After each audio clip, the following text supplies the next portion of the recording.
ฟิลิปปินส์ค่ะ With the Philippines, we celebrate you. โอเคคล้ายๆกันเดินทั้งวัน เออ นี่ไง โอ้ตาย I'm Maria มา Patricia, ว้าย proudly representing the Philippines. ฟิลิปปิน I ส์ am a ค่ะ model, a businesswoman, a military ฉันว่า service, ซูปราเหมาะกับโม and เด a ล Filipina who believes the purpose makes every journey meaningful. แต่อย่า As ลื a มนะ model, เวลา I've had the ฟิลิปปินส์ opportunity on to bring stage อะ stories to life through the runway. As a co-founder of a proudly เคยไปเดินแบบระดับโลกด้วย I've learned to lead with passion, creativity, and heart. ที่เห็นว่ามันดูสดใสเนาะ To service, I've learned ตายเป็นทหารด้วย courage and service. But beyond everything I do, I always be a girl who loves เดี๋ยว adventure. นี้ซูป้าเขาไม่ได้เน้นเดินเน้นอะไรแล้วนะเขาเน้นโครงการด้วย And เหรอ discovering the beauty of the Philippines one story at a time. And speaking of beauty, the Philippines is home to more than ฟิลิปปิน 7,000 ส์ก็สวย islands. It's music in every street, วิวสวยมาก color in every celebration, น้ำแข็ง and ละลายละ warmth in every smile. From the historic streets of Intramuros โอ้ to the ฟิลิปปินส์ energy ก็ of สวยรูปผมสวยเลย our world famous beaches, mountains, Uy, every tali. corner tells a story. Here in our historic walled city stands San Agustin Church, a UNESCO World Heritage Site that reflects ya? the deep faith and culture of the Filipino ฟิลิปปินส์ก็ดูเดินดีด้วยนะ I'll experience another UNESCO treasure She in do proud เดินดี Poland ด้วย where history, tradition, and อัน spirituality นี้คือโปแลนด์เหรอ continue to inspire the world. And this Filipina, โอ้แล้วสูง she's ด้ว ready ย for her next adventure. From the lush สูง tropics of ส the วยโมเดล Philippines to the beautiful ผิวแท landscape น of Mauaposca, I'm ready for a whole new adventure. I can't wait to discover the beauty of Poland beyond the pageant stage. And of course, I can't wait to meet my Okay, fellow that's one, candidates and Pili. share stories, laugh together, and give them a taste Nice, of Filipino wait. warmth and hospitality. Because for us Filipinos, every stranger is just a หน้า family แพ we ง haven't มาก met ดู yet. สายตาดูสม Poland, ano? Tara? เจอกันค่ะซิวโปแลนด์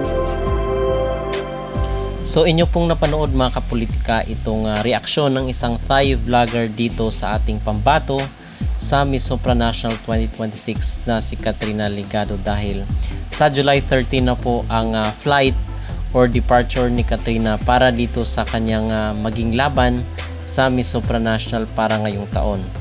At in fact nitong mga nakarang araw ay nagkaroon na po siya ng farewell party dito sa kanyang maging laban sa nasabing beauty pageant. At nanawagan din po ang ating mga kabayan, mga kapolitika, kasi nga hindi naman malawak ang fanbase ng Supranational at the same time itong si Katrina Ligado. So nanawagan yung ating mga kabayan na suportahan natin ang maging laban ni Katrina dito sa Poland sa Miss Supranational dahil yung kailang Grand Finals is sa July 31, 2026 or August 1 na dito sa Pilipinas. So, suportahan po natin itong si Katrina Ligado. So, yun po ang pinaka-latest ngayon dito sa Miss Supranational. At dahil nalalapit na nga po, ilang tulog na lang, ay masaksihan na natin yung sashing ceremony ng Reyna Filipinas na pinakainabangan ng lahat.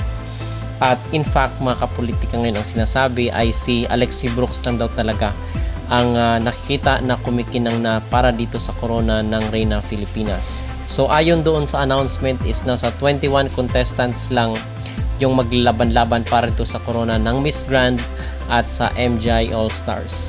So dito is makikita natin na kahit bago pa lang ay marami ang nag-apply at marami ang nagka-interest na sumali dito sa Reyna Filipinas. Ganoon naman talaga mga kapolitika kasi humble beginning pa lang ito ng nasabing beauty pageant competition at naghihintay pa na magkaroon ng pangalan at yung support mula sa publiko itong kanilang pageant dahil nga pag makita naman ng mga Pilipino na worth it supportahan ito ay lalago at lalaki rin yung kanilang support base.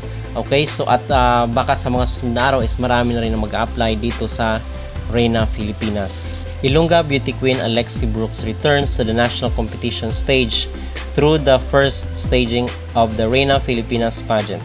The new national pageant recently announced her participation on social media, unveiling series of posts featuring some of its confirmed candidates.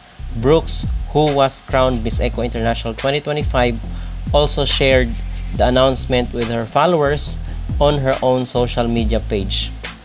Meet Alexi Brooks of Iloilo City, one of the official candidates of the inaugural Reina Filipinas 2026. The Reina Filipinas wrote, Reina Filipinas will crown the country's delegate to the 2026 Miss Grand International Pageant in India and select 2 additional representatives for the second edition of MGI All-Stars, set to take place in Thailand in December. So, pinasilip na rin po pala ng ninawat yung maging corona mga kapolitika dito sa kanilang pageant base dito sa kanyang story sa kanyang social media. At nagbabala rin po yung page ng Reina Filipinas na marami mga impostor at gumagaya dito sa kanilang mga post kung saan ay ayon sa mga netizen, peke di umano yung page na nagpo-post dito ng mga update ng Reina Filipinas dahil hindi naman confirmed yung mga information na nilalabas sila. Stay vigilant, Reinas. To ensure you're receiving accurate announcements and official updates, please follow only the official Reina Filipinas social media accounts featured below. Beware of fake or impersonator accounts. Always verified before you follow or engage. Thank you for helping us keep our community safe. So, yun po ang latest ngayon. At dito naman kay Alexi, yung magiging designer niya mga kapolitika ay walang iba kundi yung high caliber na fashion designer at kilala si Rian Fernandez, yung naging designer ni Emma Tiglao doon sa finale ng Miss Grand International 2025. So, yun ang magiging challenge ni Alexi dito dahil nga doon sa kanyang laban sa MUPH ay di umano ang sabi ng ilan is nadali di umano siya doon sa kanyang gown na isinuot. So, dito sa kanyang maging laban sa Reina Filipinas ay dapat na pumagay talaga sa kanya yung kanyang isusuot. At so far mga kapolitika, yun po ang ating pinaka-latest na update dito sa mundo ng beauty pageant. At narito po pala ang mensahe ni Eliana Marie Aduana at ni Chelsea Fernandez dito sa ating maging pambato sa Miss Supranational na si Katrina Ligado.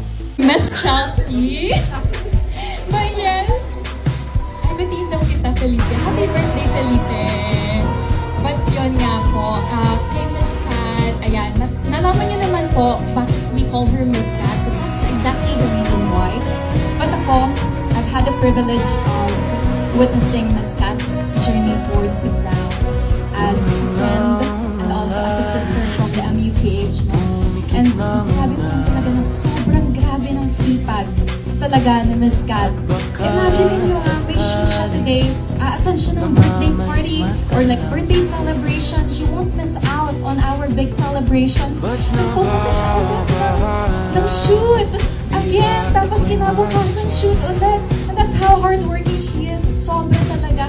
Kaya dun sa, diba? Sobra talaga kasi I'm sure everyone is gonna sobra talaga na realize mo na witness mo sa kanya. She's one of the most hardworking, sobrang grabe mag-effort, sobrang grabe mag-sacrifice, lahat just to give her best, just to give it her talaga. And with that quality, I'm sure, and everyone's sure, the entire Philippines is sure na you're gonna be our next Miss Supranational. And everything she does, all the hard work, all the effort, all the sacrifices, she makes it look so easy. When you look at her, she looks so effortless in doing that. But behind that amazing face card, behind that amazing beauty that she has, everything talaga, she's doing it by herself. She's doing it, the best effort that she can, just to give it for the Philippines. Miss Kat, we all love you, and you have been such an impactful person to each and every one of us and to all of our lives. You're really inspirational. You're really aspirational. Grabe, nakakaiyak din talaga kasi na-witness ko din talaga yun. And she's one of the most genuine persons you will ever meet in this life. Girl, you're going to be Miss Supranational. We've manifested it several times already. Everyone, please give her a more round of applause for her team. As a host. Thank you so much for host. Do you need a host? Yes. Pero yeah, later, mag-pickleball pa kami. But yes,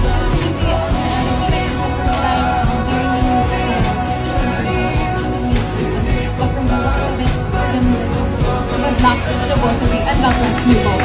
Thank you so much to Miss Yana and Miss Chelsea Gomez.